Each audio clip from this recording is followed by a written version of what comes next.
Tu n'es qu'une militaire fauchée, et ton pompier de marine n'a absolument rien à son nom. Ma mère articulait chaque mot avec mépris, ses yeux balayant mon uniforme de cérémonie de la marine nationale, comme si elle regardait un animal écrasé sur le bord de la route.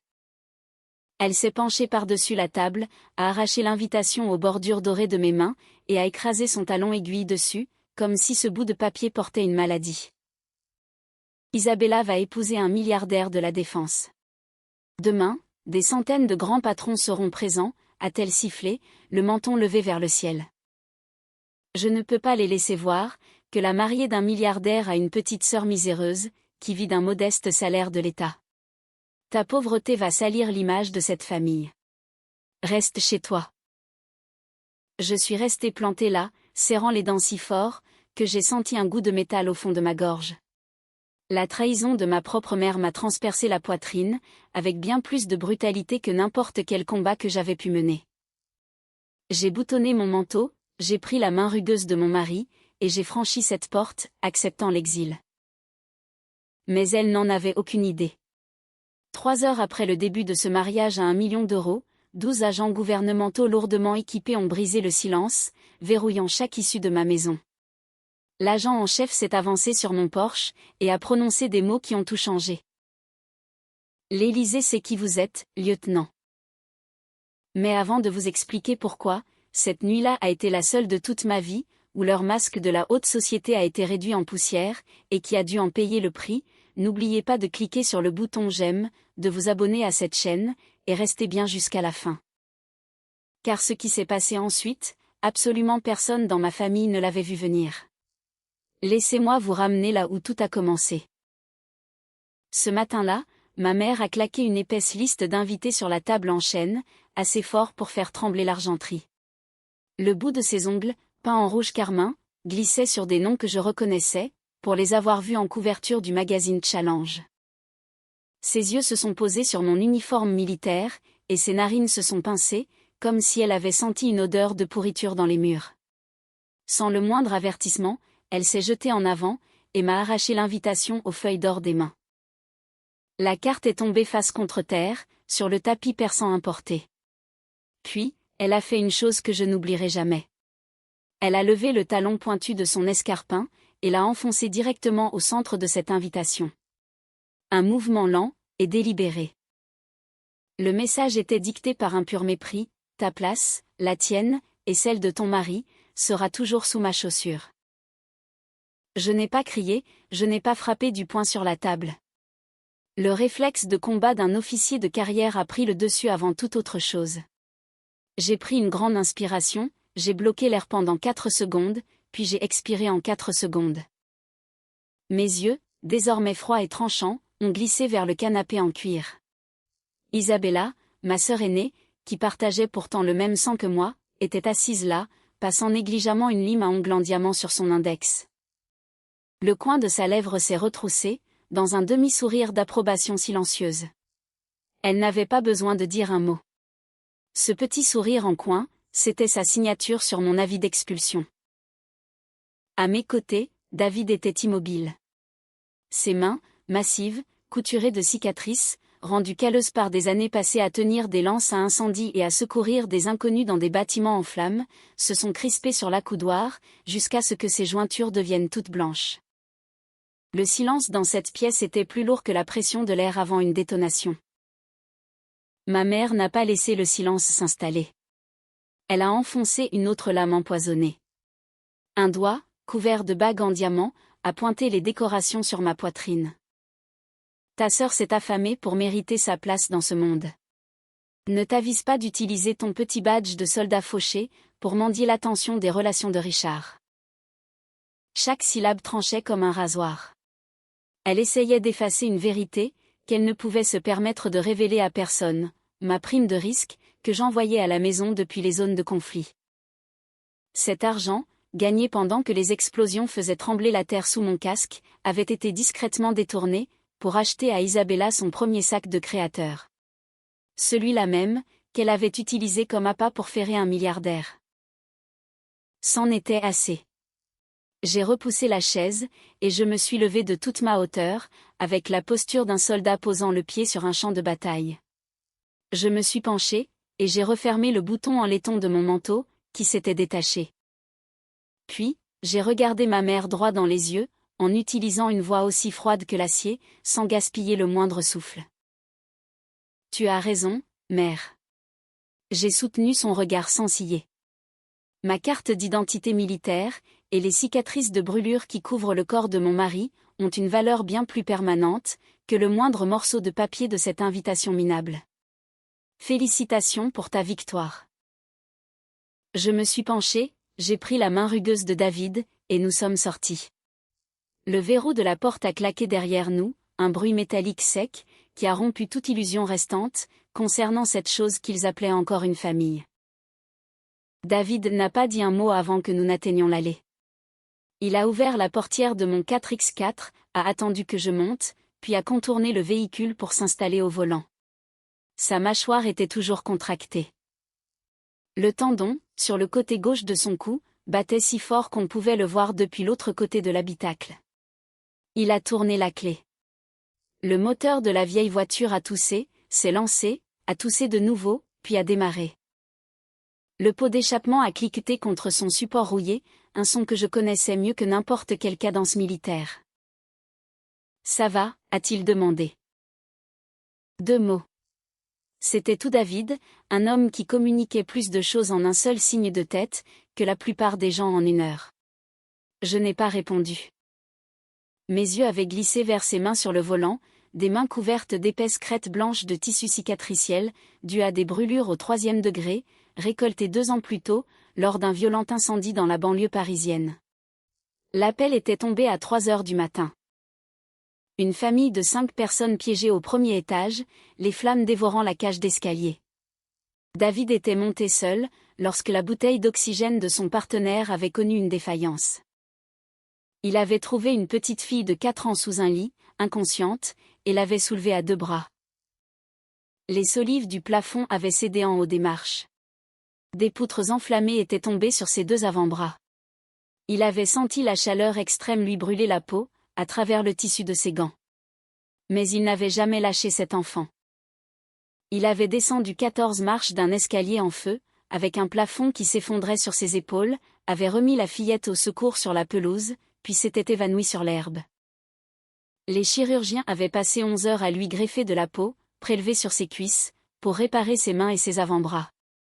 Il avait repris son service 9 semaines plus tard. Il n'avait jamais réclamé la médaille pour acte de courage de son département. Il disait qu'il n'avait rien fait de spécial. Ses mains, abîmées, craquelées, cartographiées par des cicatrices permanentes, valaient plus que tous les gestionnaires de fonds d'investissement, invités au mariage de demain, réunis. Le moteur vrombissait. Le véhicule cahotait sur la route départementale, et un souvenir m'a frappé, avec la force d'un coup de crosse dans la mâchoire. Il y a 10 ans. J'avais 18 ans, debout dans notre cuisine, tenant une lettre d'acceptation à l'université. Une bourse d'études complète, mon ticket de sortie. Ma mère me l'avait arraché des mains, l'avait déchiré en 2, et avait jeté les morceaux dans la cheminée. J'avais regardé le papier noircir, et disparaître. Isabella vient d'emprunter 20 000 € pour des tenues de concours de beauté, avait-elle dit, sans même me regarder. Tu vas débarrasser les tables à la brasserie, et tu vas rembourser ça. Puis, elle avait appuyé son index fermement au centre de mon front, juste entre mes yeux. Tu as les yeux de ton père, ce simple menuisier. Je ne laisserai pas sa pauvreté infecter cette famille. Mon père, Miguel Vasquez, un créateur de meubles qui fabriquait des tables à manger à main nue, pour un salaire de misère, dans un atelier qui n'avait même pas la climatisation. Il travaillait 12 heures par jour, 6 jours par semaine. Ses ongles étaient tachés en permanence par le vernis à bois. Il sentait la sueur et l'huile de lin, et chaque soir, en rentrant, il me soulevait, me posait sur son établi, pendant qu'il ponçait la pièce qu'il était en train de finir. Il m'avait appris à toujours mesurer 2 fois. Il m'avait appris que le grain du bois indique toujours dans quel sens couper. Il m'avait appris que les choses que l'on construit de ses propres mains portent une part de notre âme, que l'argent ne pourra jamais reproduire. Il est décédé quand j'avais 7 ans. Une lame de raboteuse s'est brisée à la scierie, et un fragment a touché son artère fémorale. Il a succombé à ses blessures sur le sol de l'atelier, avant que l'ambulance ne puisse franchir la voie ferrée. Il n'avait laissé qu'une seule chose pour moi, une petite bague, qu'il avait sculptée dans un morceau de noyer noir, la nuit de ma naissance. Il l'avait poncée avec du papier de verre très fin, et frottée avec de la cire d'abeille, jusqu'à ce qu'elle brille. J'avais gardé cette bague dans la poche de poitrine de mon uniforme, à chaque déploiement, à chaque combat, à chaque nuit sans sommeil dans un désert étranger, où le sable s'infiltrait partout, sauf dans cette unique poche que je gardais scellée. Ma mère avait jeté toutes les photos de lui, dans le mois qui avait suivi ses funérailles. Elle avait remplacé son nom de famille, par une histoire inventée de toutes pièces, prétendant que nous descendions de la vieille aristocratie castillane. Un mensonge qu'elle a passé les 2 décennies suivantes à peaufiner, un mensonge dont elle avait besoin, pour qu'Isabella puisse se vendre au plus offrant. Cette nuit-là, à 18 ans, j'ai ravalé chacune de mes larmes, j'ai emballé exactement 3 tenues de rechange dans un sac de sport, et j'ai marché une dizaine de kilomètres dans le noir, jusqu'au bureau de recrutement de la Marine nationale. Le recruteur a regardé mes yeux gonflés, et n'a posé aucune question. Il a simplement fait glisser les papiers sur le comptoir. La cruauté s'était répétée à mon propre mariage, 3 ans plus tôt. David se tenait devant l'autel, dans son bel uniforme de cérémonie de pompier, repassé, poli, fier. Pas de champagne, pas de sculpture de glace. Juste 2 douzaines d'hommes de sa caserne, portant encore la légère odeur de fumée et de gazole, lui donnant de grandes tapes dans le dos. Ma mère était assise au premier rang, tamponnant ses yeux avec un mouchoir. N'importe qui l'observant, aurait pensé qu'elle était émue aux larmes, mais je l'ai entendue chuchoter à ma tante, assise à côté, « Quelle honte !» Elle épouse un simple ouvrier, qui n'a même pas de fonds de placement. Elle m'étale de la cendre sur le visage. Elle avait également fait un scandale le mois précédent le mariage. Elle s'était présentée à notre appartement à l'improviste, avait parcouru chaque pièce, passé un doigt sur le comptoir de la cuisine, l'inspectant comme un contrôleur d'hygiène. Puis, elle s'était tournée vers David, et avait dit devant moi, « J'espère que vous comprenez, que le fait d'épouser ma fille, est le seul investissement que vous ferez jamais, qui soit au-dessus de vos moyens. » David n'avait rien répondu. Il avait juste pris son casque de pompier sur le comptoir, et était parti prendre son service. L'impact dans le mur de la cuisine, là où il avait frappé plus tard, m'avait dit tout ce que son silence tentait de cacher. L'hémorragie ne s'arrêtait jamais. Il y a 1 an, alors que j'étais bloqué dans une base d'opération avancée, tandis que des tirs frappaient le périmètre de sécurité de façon incessante, mon téléphone a vibré. Ce n'était pas pour prendre de mes nouvelles, ce n'était pas un « Est-ce que tu es en sécurité ?» La voix de ma mère a crissé, à travers les grésillements et le bruit du sable. Elle exigeait que je signe une autorisation, pour liquider la totalité de ma prime de risque, et que je transfère l'argent à la maison. La raison ? Isabella avait besoin d'un sac Hermès Birkin à 30 000 €, pour parader dans le club privé de Richard. Si elle n'a pas l'allure qu'il faut, elle le perdra, et nous perdrons tout, hurlait ma mère, alors qu'une détonation retentissait, assez près pour faire tomber la poussière du plafond sur ma tête. J'ai refusé. Je lui ai dit, que je ne convertirais pas l'argent gagné au péril de ma vie, en maroquinerie de luxe. Elle m'a traité de monstre ingrat. Puis, la ligne a été coupée. De retour dans le véhicule, je fixais les mains balafrées de David, sur ce volant abîmé. Le chauffage de la voiture cliquetait. L'aiguille de la jauge d'essence frôlait la réserve. J'ai passé mon pouce sur la bague en bois, dans la poche de ma poitrine, le seul héritage que mon père m'avait laissé. Et j'ai fait un pacte avec moi-même, dans le silence de cet habitacle. Plus une seule larme ne coulerait jamais pour des parasites, qui se cachaient derrière le mot « famille ». Pas une seule, aucune pitié, aucune exception. Ce que ma mère n'a jamais su, ce que personne dans cette maison ne savait, c'est ce qui s'était passé 6 ans plus tôt, à l'autre bout du monde, sur une côte sans nom, lors d'une opération extérieure. J'avais 22 ans. Un convoi diplomatique, voyageant avec des véhicules banalisés, traversait un couloir disputé à la tombée de la nuit. L'embuscade a éclaté sans aucun avertissement. Des tirs croisés, venus de positions en hauteur, ont neutralisé les véhicules de sécurité extérieure en moins de 4 secondes. Le SUV central, blindé et non marqué, a été touché de plein fouet par un projectile lourd, a fait 3 tonneaux dans le sable, et s'est immobilisé sur le toit. Le carburant s'est répandu en dessous, et s'est immédiatement enflammé. Tout le secteur est devenu un piège mortel, sans échappatoire. Je commandais une équipe de soutien médical, à 200 mètres derrière le convoi. La radio sur mon épaule a aboyé l'ordre, fort et clair, équipe médicale, maintenez la position. Ne vous approchez pas du véhicule. C'était le protocole standard. L'équipe de protection rapprochée du convoi était censée s'occuper de l'extraction. Mais à travers mes jumelles, je pouvais les voir, tous les 4, face contre terre et immobiles dans la poussière. Et j'ai pu voir une main, la main d'un vieil homme, appuyée contre la vitre fissurée du SUV en feu, les doigts écartés, poussant avec tout ce qui restait de force dans un corps, dont le temps était compté. J'ai arraché l'oreillette, j'ai laissé tomber la radio dans le sable, j'ai dégainé mon arme de service de son étui, et j'ai couru. Toutes les réglementations du manuel me hurlaient de rester sur place. Le calcul tactique était évident, un seul médecin, courant dans une zone d'embuscade active, armé d'un simple pistolet, contre des combattants retranchés et lourdement armés, était une perte nette pour la mission. J'allais presque certainement perdre la vie, et ma perte n'accomplirait rien, si ce n'est d'ajouter une victime de plus, à un rapport classé secret que personne ne lirait jamais. Mais ce calcul ne prenait pas en compte cette main. Cette main de vieil homme, pressée contre la vitre, les doigts grands ouverts, poussant avec le peu de vie qu'il lui restait, dans un corps qui n'avait plus que quelques minutes, peut-être quelques secondes, avant que le feu n'atteigne le réservoir de carburant. J'ai couru sur 200 mètres à découvert, sans aucune protection, les tirs claquant près de mes oreilles, assez près pour en sentir la chaleur. J'ai couru en zigzag, comme on nous l'apprend à l'école des officiers, jusqu'à ce que les jambes agissent par instinct. Mes bottes mordaient le sable et le gravier, un impact a soulevé la terre, à quelques centimètres de mon pied gauche. Je n'ai pas ralenti. La chaleur du véhicule en feu m'a frappé comme la porte ouverte d'une fournaise à 10 mètres de distance. J'ai brisé la vitre fissurée avec la crosse de mon pistolet, j'ai plongé mes 2 mains à l'intérieur, et j'ai extirpé un homme aux cheveux blancs, à travers le cadre brisé. Il saignait d'une entaille au-dessus de l'œil. Son costume était imbibé de carburant.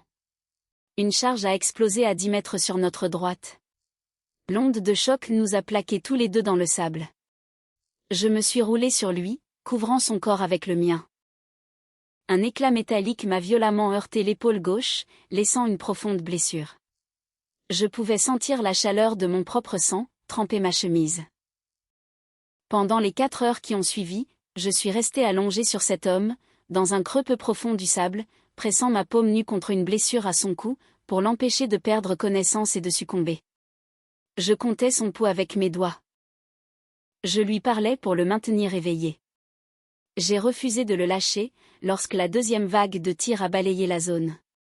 Quand l'hélicoptère d'extraction s'est enfin posé, et que les secouristes m'ont éloigné de lui, mes bras étaient bloqués par la crispation. Ils ont dû m'ouvrir les doigts de force. 2 jours plus tard, dans un hôpital de campagne qui sentait l'antiseptique et le gazole, 3 hommes en costume noir sont entrés dans ma chambre. Ils ont posé une lourde mallette sur ma table de chevet. À l'intérieur, des centaines de milliers d'euros en liquide. Derrière eux, un colonel tenait un écrin de velours, contenant ce qu'il a décrit comme une nomination, pour la plus haute distinction militaire du pays. J'ai tout refusé. J'avais fait ce que n'importe quel soldat aurait fait. J'avais respecté mon serment. J'ai demandé à ce que le dossier de l'opération soit scellé et classé secret. Aucune archive publique, aucune presse, aucune notification à ma famille. L'homme que j'avais sorti de cette carcasse en feu, je n'ai appris son nom que lors du débriefing confidentiel, Arthur Sterling, ancien ministre, et le courtier financier le plus puissant de la défense. L'homme dont les appels téléphoniques faisaient ou défaisaient des entreprises entières. Ma mère a passé les 6 années suivantes, à m'appeler la moins que rien fauchée. Elle n'avait aucune idée, pas le moindre indice, que la fille sur laquelle elle crachait, portait un secret capable de remodeler toute la structure du pouvoir de son précieux monde mondain. Le matin du méga mariage d'Isabella. Alors que 500 invités, couverts de soie et de diamants, se rassemblaient dans un domaine de la vallée de Chevreuse. J'ai choisi une autre destination.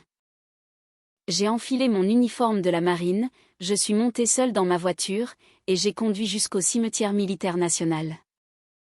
J'ai marché lentement, entre les rangées de pierres tombales en marbre blanc, des milliers d'entre elles, identiques, parfaitement alignées, s'étendant jusqu'à l'horizon dans toutes les directions. Personne, enterré ici, ne se souciait du nombre de fonds d'investissement que vous gériez. Personne ici ne posait de questions sur votre valeur nette. Ici, la valeur d'un être humain se mesurait à une seule monnaie, ce qu'il était prêt à sacrifier pour quelqu'un d'autre. Je me suis arrêté devant une pierre que je visitais chaque année. Sergent-chef Alejandro Reyes, tombé en couvrant la retraite de son escouade, lors d'une mission périlleuse. 23 ans. Sa mère m'envoyait toujours une carte de vœux chaque mois de décembre, avec une photo de sa fille, une enfant qu'il n'avait jamais rencontrée, née 6 semaines après l'explosion qu'il avait renvoyée chez lui, dans un cercueil recouvert du drapeau tricolore.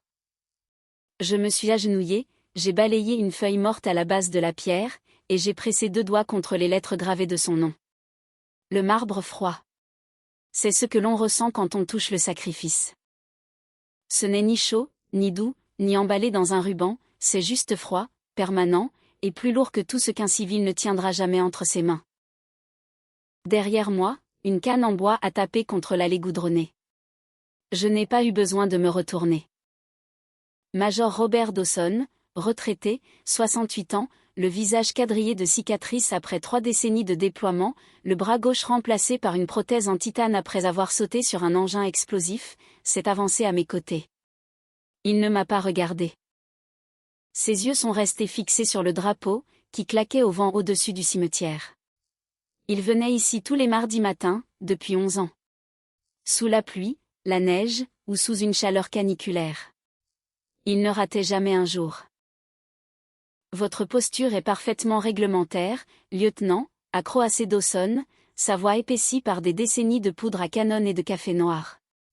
Mais votre rythme respiratoire me dit que votre esprit saigne, sur un tout autre front. Une embuscade, mon major.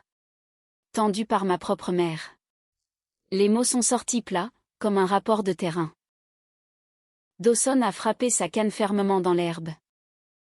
Sans prévenir, il a porté la main à son cou, a détaché une plaque d'identité noircie pendue à une chaîne en acier, une plaque qu'il portait depuis 30 ans, celle d'un partenaire tombé dans ses bras en opération, et l'a pressée fermement dans ma paume. Le métal était glacé. Sentez ce poids, Vasquez. C'est le prix de la liberté. Votre mère ne pourrait même pas le soulever à 2 mains. Il a balancé son bras en titane, et a frappé un grand coup sur le côté gauche de ma poitrine, juste au-dessus de mon cœur. L'impact a résonné dans mes côtes. L'honneur se forge dans l'épreuve. Les traîtres creusent toujours leur propre tombe, avec leur propre vanité. Ils n'ont pas besoin de votre aide. Gardez la tête haute. Mon téléphone a vibré dans ma poche. Un SMS de David. Une photo. L'écran montrait une boîte en polystyrène, posée sur les marches de notre Porsche. J'ai reconnu l'écriture de ma mère, sur un mot à l'encre rouge scotché sur le couvercle. Je n'arrivais pas à lire les mots sur la miniature, mais ce n'était pas nécessaire. Le geste était assez clair. Même maintenant, à des kilomètres de distance, elle continuait de frapper. J'ai repoussé le téléphone dans ma poche. J'ai regardé Dawson droit dans les yeux. Bien reçu, mon major. Ma voix a claqué à travers les pierres tombales, comme une détonation. Ma colonne vertébrale s'est redressée au maximum. Chaque once d'apitoiement sur moi-même, chaque once de faiblesse, due au fait d'être renié par mon propre sang, je l'ai écrasé sous le talon de cet ordre sec. J'ai claqué des talons, j'ai pivoté, et je suis sorti du cimetière, avec une démarche qui laissait des empreintes dans le gravier. Le bouclier était forgé. L'armure était scellée. J'étais prête pour tout ce qui allait arriver. 3 heures de l'après-midi. Notre petite maison baignait dans un silence étouffant.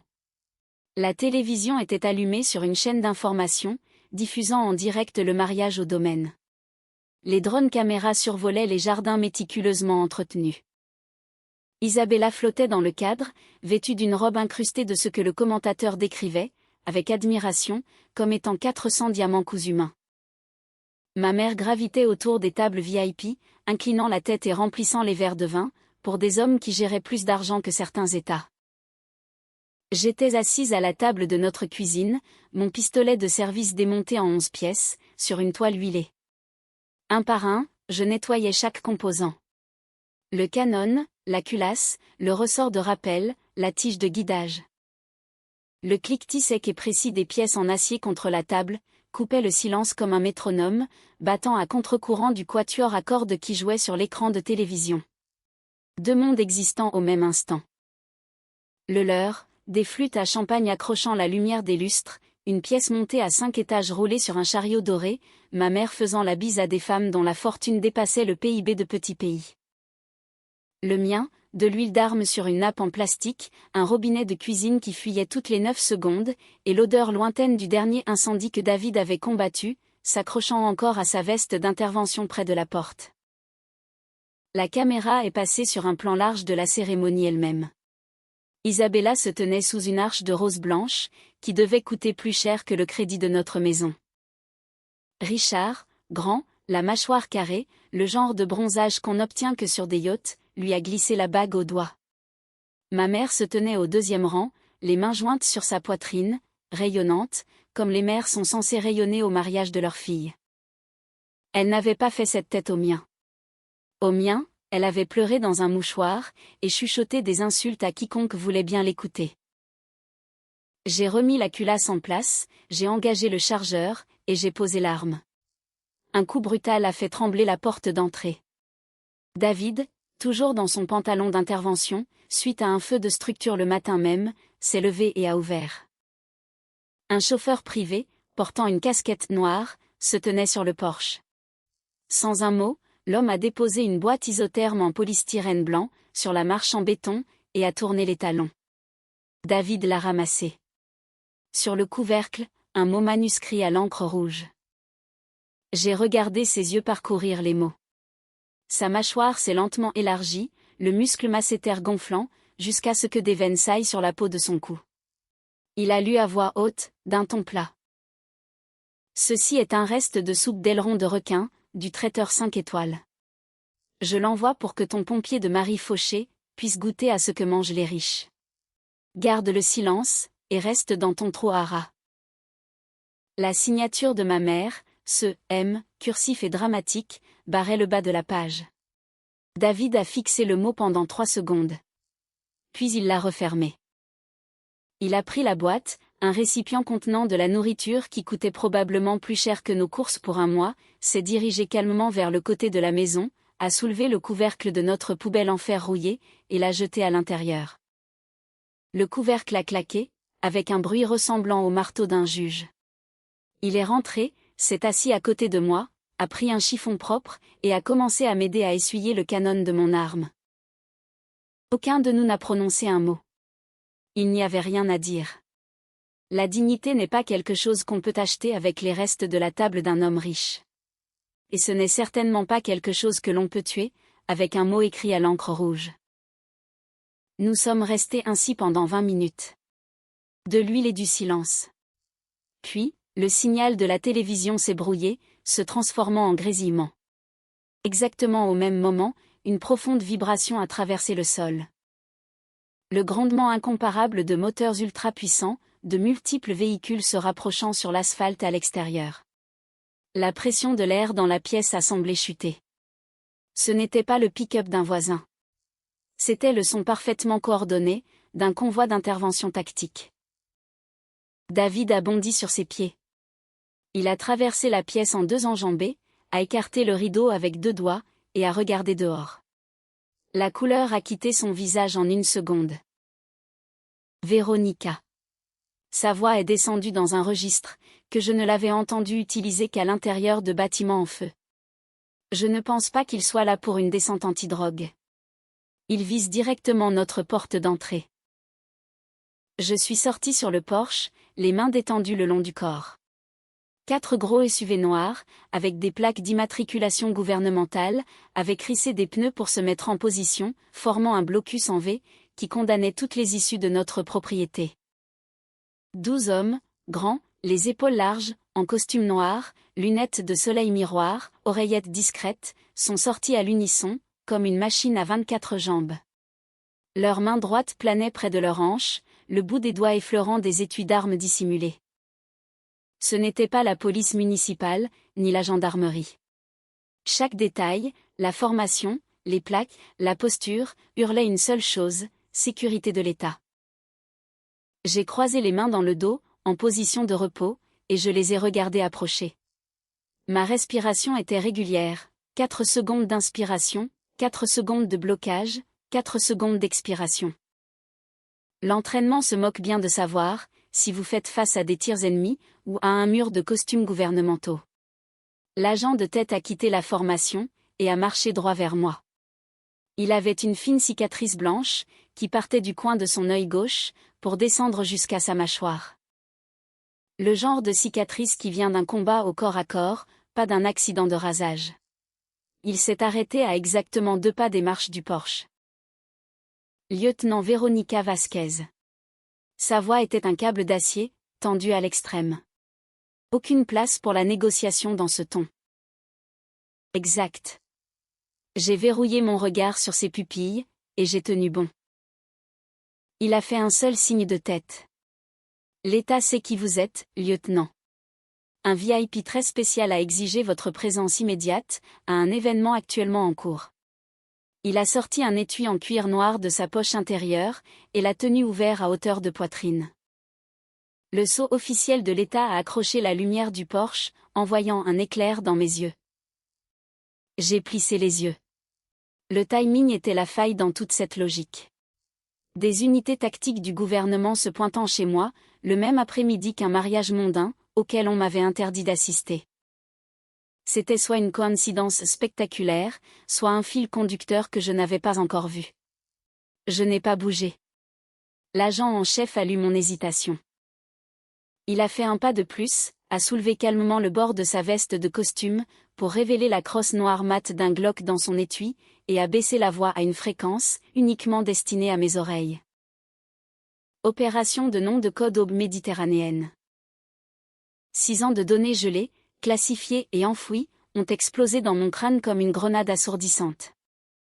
Chaque détail que j'avais scellé, le SUV en feu, le verre brisé, la main du vieil homme, 4 heures de pression sur une blessure au cou, tout est revenu en force, compressé en une seule seconde. Je savais exactement qui m'appelait, et je savais exactement pourquoi. Un demi-sourire glacial s'est dessiné sur mon visage, le genre de sourire qui pousse les gens à vérifier où se trouvent les sorties. Laissez-moi exactement 5 minutes. Je me suis retournée et je suis rentrée à l'intérieur, j'ai ouvert le placard du couloir, j'ai écarté les vestes de feu de David et mes vieux sacs de patrouille, jusqu'à ce que mes doigts trouvent la housse du pressing tout au fond. Je l'ai dézippé, et j'ai sorti mon uniforme blanc de cérémonie. Impeccable, d'un blanc aveuglant, repassé avec des plis si nets qu'il pourrait couper du papier. Je l'ai enfilé pièce par pièce, avec la précision d'une vérification d'équipement avant une mission. Le pantalon d'abord, les coutures alignées avec le pli de mes chaussures. La veste boutonnée, du col à la taille, chaque bouton en laiton accrochant la lumière du couloir. Chaque médaille et chaque ruban, épinglés au millimètre près sur ma poitrine gauche. Les endroits où j'étais allée, le prix que j'avais payé, les choses que j'avais faites, et que personne à ce mariage ne pourrait jamais comprendre. La casquette d'officier, posée bas. La visière ombrageant mon front, coupant mon visage en deux, entre ombre et lumière. Les gants blancs enfilés fermement sur chaque doigt, un par un, lissant le tissu sur chaque articulation. Je me suis regardée dans le miroir du couloir. La femme qui me fixait, n'était pas celle qui s'était tenue dans la cuisine de sa mère ce matin-là, ravalant des insultes et goûtant le sang. Cette femme avait une mâchoire serrée comme un verrou de fusil, des yeux qui ne trahissaient aucune émotion. Un uniforme qui avait absorbé le sable, l'eau salée, le sang et la fumée sur 3 continents, et qui en ressortait toujours d'un blanc immaculé de l'autre côté. David se tenait dans l'encadrement de la porte, les bras croisés, m'observant me transformer. Il n'a pas demandé où j'allais. Il n'a pas demandé pourquoi. Il n'a pas demandé ce qui allait se passer. Il m'a simplement regardé, et a hoché la tête une fois. Une seule inclinaison du menton. Ce signe de tête contenait plus de confiance que 1000 mots prononcés par 1000 personnes. Quand j'ai poussé la porte moustiquaire, et que j'ai posé le pied sur ce porche pour la 2e fois, je n'étais plus la fille que ma famille avait jetée à la rue. J'étais une arme chargée, le chien armé, la sécurité retirée, visant directement la scène de leurs mensonges. Je me suis assise à l'arrière du SUV de tête. Le convoi blindé a foncé sur l'autoroute à 150 km/h. Les sirènes prioritaires hurlaient, déchirant le silence de l'après-midi. Les voitures civiles s'écartaient sur la bande d'arrêt d'urgence comme du bétail effrayé. J'étais assise, parfaitement immobile, les jambes croisées aux chevilles, un doigt ganté traçant le bord de la barrette de mes médailles sur ma poitrine. À travers la vitre teintée, les zones commerciales et les lotissements se fondaient en une tache grise. L'agent en chef au volant écrasait l'accélérateur. Le contour du moteur grimpait, jusqu'à faire frémir la carrosserie. 45 minutes. C'est tout ce qu'il a fallu avant que le convoi ne bifurque brusquement, sur une route privée bordée de chênes centenaires, se dirigeant droit vers le domaine près du lac. La sécurité privée. 4 hommes en blazer gris, avec leurs propres oreillettes, se sont précipités pour tirer une grille en fer forgé en travers de l'entrée. L'agent en chef, côté passager, a simplement passé son bras par la fenêtre, et a brandi un insigne fédéral doré. Le portail s'est ouvert en grand, avant même que le premier SUV n'effleure les freins. Les 4 véhicules ont percé l'entrée sans ralentir. Les pneus ont crissé sur une allée de gravier immaculé, ont contourné une fontaine en marbre qui crachait de l'eau dans la lumière dorée de la fin de journée, et ont roulé directement sur le tapis rouge, qui avait été déroulé pour les invités milliardaires. Les voituriers en veste blanche ont plongé pour s'écarter. Un serveur, portant un plateau en argent rempli de flûtes à champagne, a tout laissé tomber, le verre se brisant sur les dalles comme un coup de feu de départ. Le quatuor à cordes sur la terrasse, en plein milieu d'une sonate, s'est tu d'un coup. Les archets se sont figés sur les cordes. 300 têtes se sont tournées à l'unisson. Les portières se sont ouvertes simultanément. 12 agents se sont déployés en formant un arc de cercle, veste déboutonnée, mains bien en vue et prêtes à agir. Puis, je suis sortie. Mes chaussures en cuir noir ont frappé l'entrée en marbre, avec un son qui a résonné contre les colonnes de pierre. Le soleil de fin d'après-midi a frappé mon uniforme blanc, et chaque pièce de métal sur ma poitrine a étincelé. J'ai croisé les mains dans le dos, et j'ai traversé le centre de la formation des agents, d'un pas mesuré, sans précipitation, délibéré, la démarche d'un officier menant une inspection solennelle. Les murmures ont frappé comme des vagues. Je pouvais sentir Saint-Sampère Dieu, en train de recalibrer tout ce qu'il pensait savoir, sur ce mariage, sur cette famille, sur cette journée. J'ai balayé la terrasse du regard, et je me suis verrouillé sur la table VIP centrale. Je les ai trouvés instantanément. Le visage de ma mère avait pris la couleur du ciment frais. Sa mâchoire était rigide, serrée. Sa main droite tremblait si violemment, que la flûte à champagne en cristal qu'elle tenait, lui a glissé des doigts et s'est brisée sur les dalles. Isabella était assise, figée à côté d'elle, le diadème en diamant sur sa tête penchant sur le côté, le visage vidé de son sang, d'une pâleur grise que je n'avais vue que sur des personnes en état de choc. Richard, le marié, le milliardaire, l'homme qui était censé être le joyau de toute cette mascarade, a trébuché en arrière hors de sa chaise, la sueur assombrissant le col de son smoking sur mesure. Il comprenait maintenant.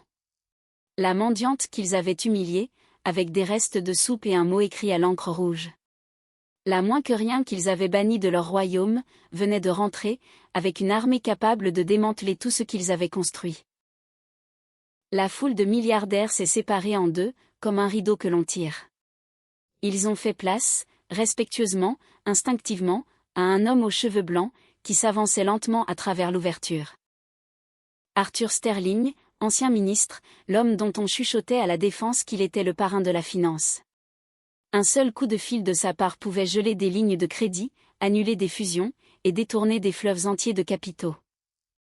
Il s'appuyait sur une canne en acajou à poignée d'argent, mais son dos était droit, et ses yeux étaient clairs et perçants. J'ai claqué des talons, et j'ai exécuté un salut réglementaire parfait. Net, pleine extension, et maintenu. Sterling n'a pas rendu le salut. Il a lâché sa canne. Elle est tombée sur le marbre avec fracas. Il s'est avancé, a enveloppé mes deux mains dans les siennes, et a serré avec une poigne, qui portait encore la force d'un homme ayant survécu à une zone de guerre.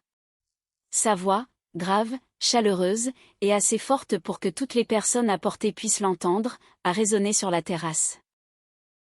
Lieutenant Vasquez. La nation vous est redevable, et je vous dois personnellement la vie. Les 500 invités sont restés dans un silence absolu. Sterling a relâché mes mains, et a fait un geste du menton vers le bâtiment principal.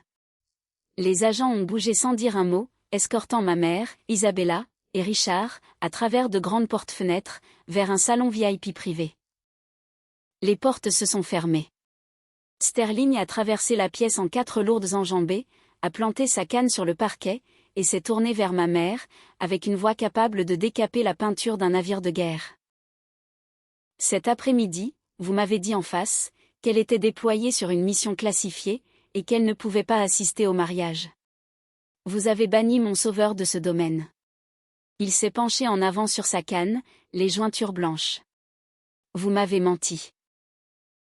Le calme de ma mère s'est effondré, comme un château de sable frappé par une vague. Des gouttes de sueur perlaient sur sa lèvre supérieure. Monsieur, vous comprenez mal. J'essayais seulement de protéger son identité, sa sécurité.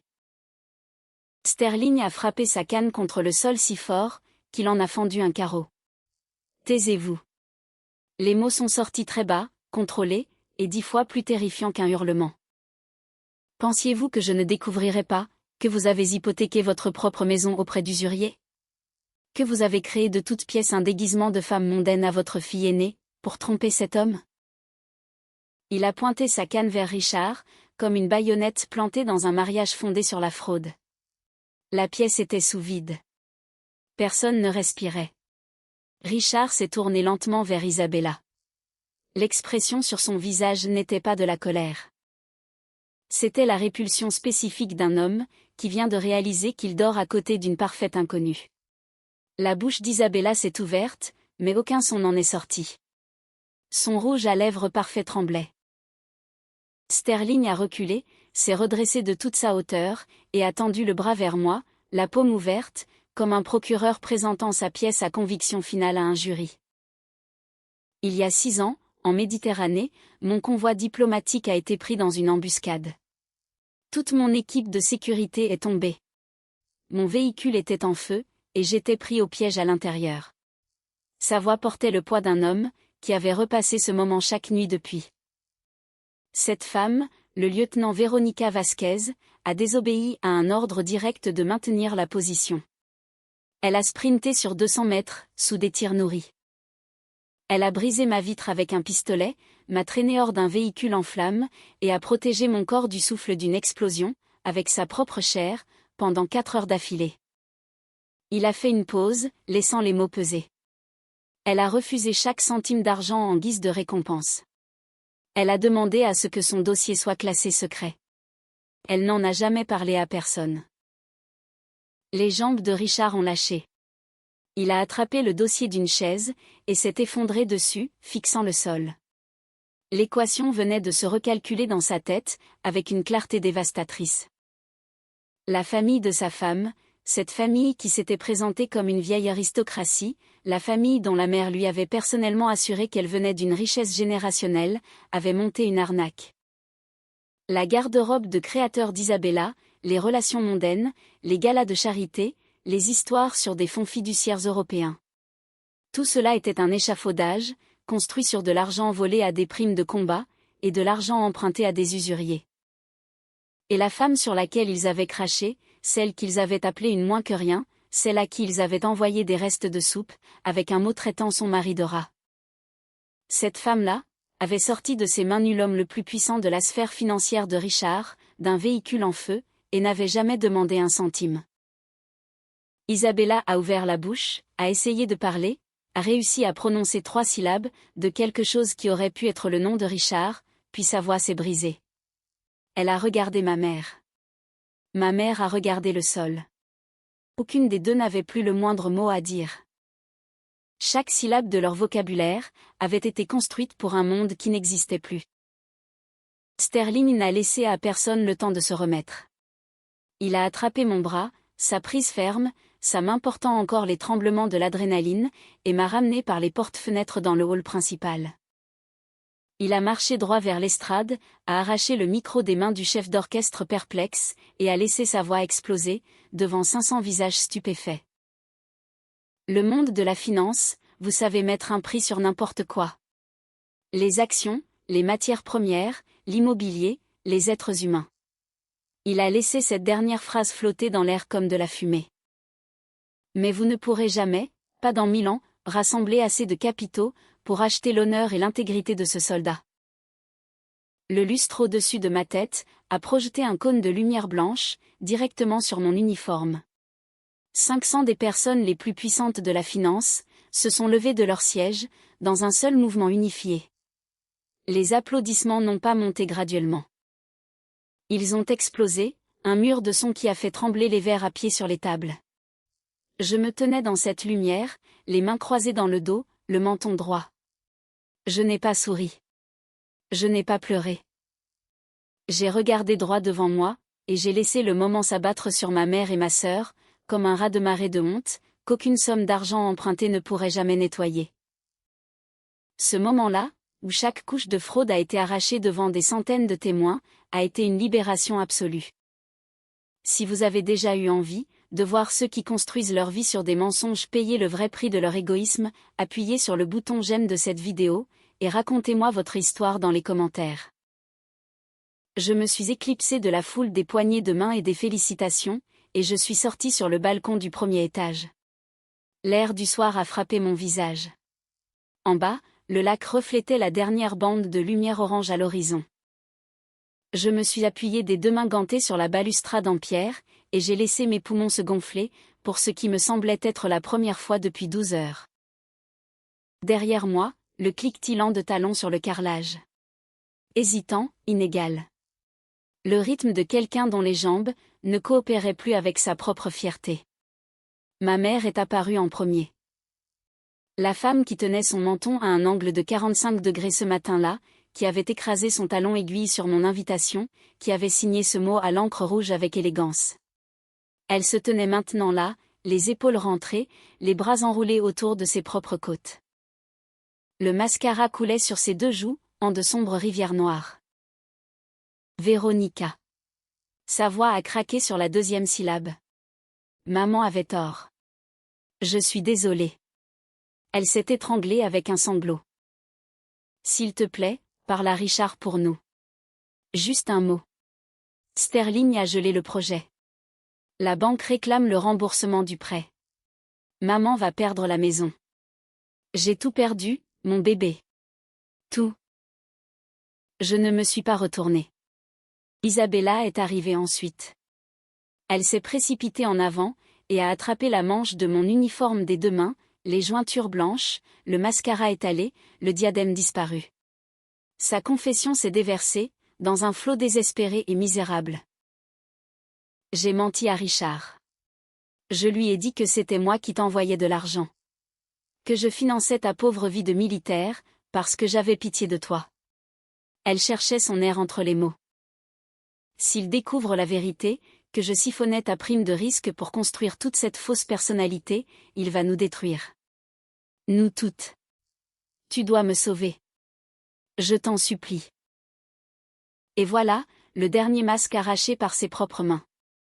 La femme qui avait laissé notre mère me traiter de parasite, qui avait souri en se limant les ongles, pendant que j'étais jetée hors de la famille, disait à son mari milliardaire, qu'elle était ma bienfaitrice. Qu'elle était la sœur généreuse, et que j'étais le cas social. Le dégoût qui a envahi ma poitrine était physique, une pression chaude et huileuse qui avait le goût de la bile.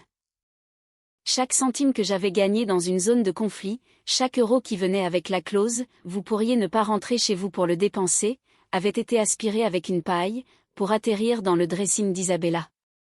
Et elle avait eu l'audace d'inverser l'histoire. De dire à son mari milliardaire qu'elle était la sœur généreuse, celle qui portait le fardeau d'un soldat pauvre, incapable de s'en sortir seule.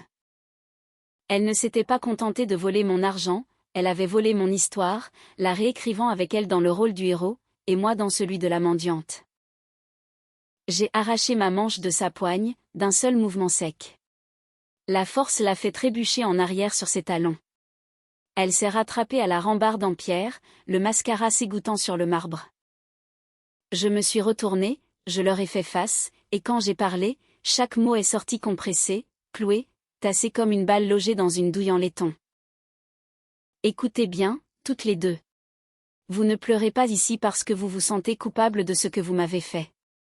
Vous mendiez, parce que votre argent est en train de partir en fumée. J'ai fait un pas en avant. Elles ont toutes les deux tressailli. Dans l'armée, quand quelqu'un poignarde un de ses camarades dans le dos, il est déchu de son grade, et définitivement renvoyé. Pas d'audience, pas d'appel. J'ai fait une pause, laissant le silence couper l'air. Je vous pardonne à toutes les deux, en raison des liens du sang, mais le respect entre nous, la confiance, la loyauté, le moindre fil qui nous unissait, est mort la nuit où vous avez jeté mon invitation par terre, et écrasé votre talon dessus. Ma mère a tendu la main vers la mienne. J'ai reculé d'un pas. Allez éteindre le feu que vous avez vous-même allumé avec vos propres allumettes. Je suis un soldat. Je ne négocie pas avec les traîtres.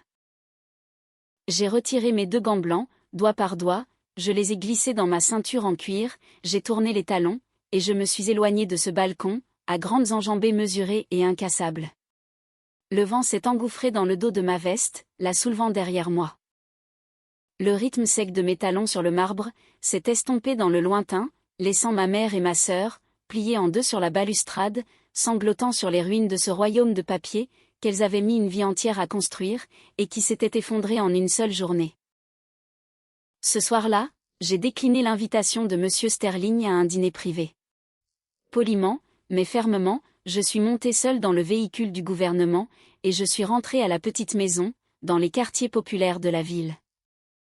Quand j'ai tourné la poignée de porte familière, celle qui grinçait à chaque rotation, parce qu'aucun de nous n'avait pris le temps de la graisser, la scène de l'autre côté m'a stoppé net. David se tenait dans notre cuisine étroite. Son front portait encore une trace de suie noire, du feu de structure dans lequel il avait couru cet après-midi-là, des heures avant que des agents fédéraux ne transforment notre allée en zone de déploiement. Il m'a vu dans l'encadrement de la porte, toujours en uniforme blanc de cérémonie, les médailles accrochant la lumière du plafond, et le coin de sa bouche s'est levé. Juste d'un côté. Ce petit sourire tranquille, inébranlable, qui m'avait ancré à travers chaque déploiement, chaque appel téléphonique de ma mère, chaque nuit passée à me demander si j'avais une quelconque valeur. Il a ouvert les bras. J'ai traversé cette cuisine en 3 enjambées, et j'ai enfoui mon visage dans sa poitrine.